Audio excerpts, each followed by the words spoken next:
yeroo hamtuu keessatti kanneen lubbuu qaalii Oromoof laatan gootowwan biyyaaf lubbuu hin qusatin wareegamtoonni keenya yeroo ulfaatu keessatti aarsaa of baasan. Qabsoo har'a diina huutee qabdee jirtu akka taliguuf riqicha jabaa nuuf ta'aniiru. Har'a gaafa lallabnee gabrummaa ofirraa fonqolchuuf gita bittoota Habashaa dura dhaabbannu riqichi irra dhaabbannee jirru riqicha kaleessas har'as booris dhaloonni irra socho'uun qabsoo finiinsaa jiran riqicha wareegamtoota keenyaati. Gabrummaan sirna bittaa mirga walabummaa fi dimokiraasii uummata tokko sarbuudhaan olaantummaa alagaa humnaan uummata gabroome irratti irroomsuun hacuuccaa fi saamiinsa seeressuun bituudha.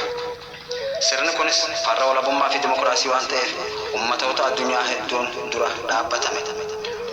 Ummatoonni miliyoonotaan lakkaa'amanis sirna kana dura dhaabbatanii of irraa faccisuu irratti akkasumas erga waanjoon gabrummaa irratti fe'ameen boodas of irraa jigsuuf lubbuu isaanii wareeganiiru.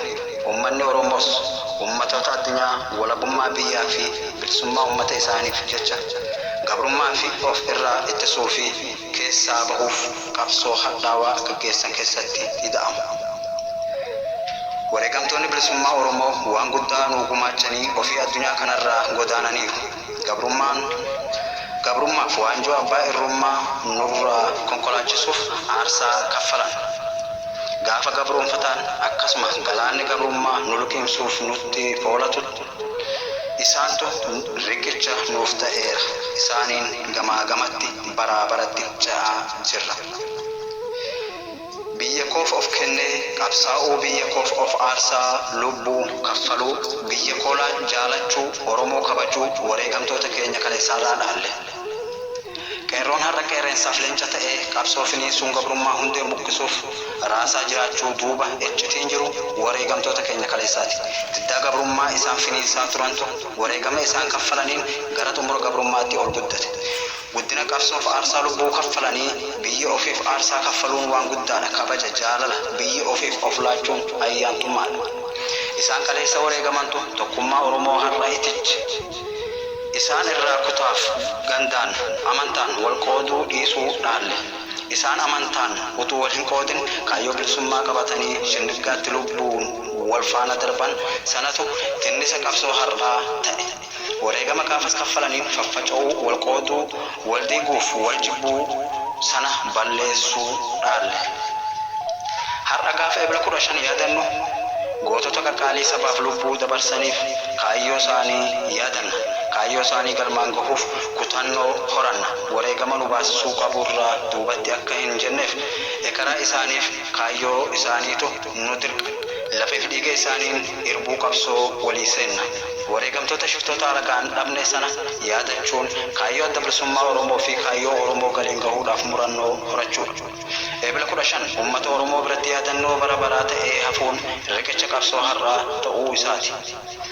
Jaallan qaqqaalii hooggantoota ABO bakka tokkotti amantaan utuu wal hin qoodin lubbuun darban sana yaadachuun warraaqsa gadi jabeessuun gabroonfataa buqqisuuf nu kakaasa, nu si'eessa, booree nutti naqa. Guyyaa seena qabeessa kana shaamaa qabsiisuu qofaan dabarsana miti. Shaamaa boba'ee hin dhaabne of keessatti qabsiisuun yeroo mara yaadachuudhaaf akkasumas kaayyoo isaanii galiin gahuuf irbuu haaromfanna. Irbuun irbuu gootaa, irbuu haqa uummataati. Irbuu ishee rakkinaaf nama hin jilbeeffachiif. Irbuu haalaan nama bitintirsitee nama hin kuffisne. Irbuu bubbee siyaasaa gabroonfataan nama kaaftee hin banne. Irbuu afarsaa siyaasaa halagaa jala nama dhaabdu. Irbuu kaayyoo, irbuu haqaa, irbuu qabsaa'otaa guyyaa haaromfatanidha. Ebla 15 mudhii jabeeffatanidha. Laafina waliif laafina ofii guyyaan madaalan guyyaan hanqina qabsoo gochaa jirruuf waan jabeessuu qabnu itti ilaallutu Ebla 15dha. Guyyaa of ilaallii yookaan daawwitii guyyaa qabsoo ofii daawwitii wareegamtoota keessatti of ilaallu Ebla 15dha. Daawwitiin kan waan fokkataa fuularraa nama jiru agarsiisa. Cimmaa akka haqannu daalachina fuula keenyaa akka culuqqisnuuf nu gargaara. Qabsoo keessatti wareegamtoota ofii yaadachuun daawwitii qabsooti. Daawwitii qabsootiin mucucaata qabsoo jabeeffatu dadhabina cimsatu. Isaan lubbuu isaanii aarsaa taasisan keessatti ciminaaf jabina ofii argu. Kanaaf guyyaa seena qabeessa Eebila 15 ilma Oromoo biratti guyyaa addaa ta'ee kabajama. Guyyaa Oromummaan wareegamaan laliseedha. Guyyaa wal qoqqooduun dachee nyaatee tokkummaan uummata Oromoo dambaleedha. Wareegamtoonni keenya biyyee uffatanii nutti kabajaa uffisuuf lubbuun taran. Har'a wareegamtoota bilisummaaf ija namaa guunne. Wareegamtoota keenyaaf afaan keenyaan dubbannee xiqqaatus ittiin barreessaa jirra. Utuu dhiibbaa isaan hin goone uummata bittinee taanee hafna ta'a. Goota lubbuu isaa laateefiin Oromiyaan baqquu ol qabattee ija jabinaaf gootummaan saamtota dura dhaabbattee falmachuu dandeesse. Wareegamtoota kaleessaa kufantu gootummaa dabaleef isaantu booree itti horee qabsoo dambaliise. Qabsoo halagaa naasisaa jiruuf gabrummaa illee nyaachisaa jiru kanatu bu'aa wareegamtoota keenyaati. Galiin qabsoo keenyaa bilisummaan, walabummaan, birmadummaanis wareegamtoota keenyaan mirkanaa'e. Wareegamtoonni bilisummaa Oromoo baraa hamma baraatti Oromoo biratti ni kabajamu, ni leellifamu, ni yaadatamu, ni jaallatamu. Isaan yeroo kamuu jiraatoodha. Eebila 15 shaamaa keenya keessaan wareegamtoota keenya agarra. Ibsaa qabsiifnee keessatti isaaniin ilaaluun abdii muruuf miti, kutannoo horachuuf. Isaan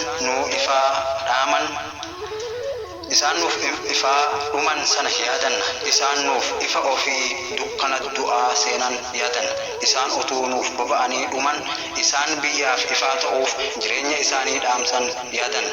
Yaadannoo gootaa, yaadannoo leencaa, yaadannoo qeerransaa jajjabeetu Eebila 15dha. Guca nu qabsiisanii ofii abidda alagaaf gara jabina shiftaa Somaaleen lubbuun darban yaadanna.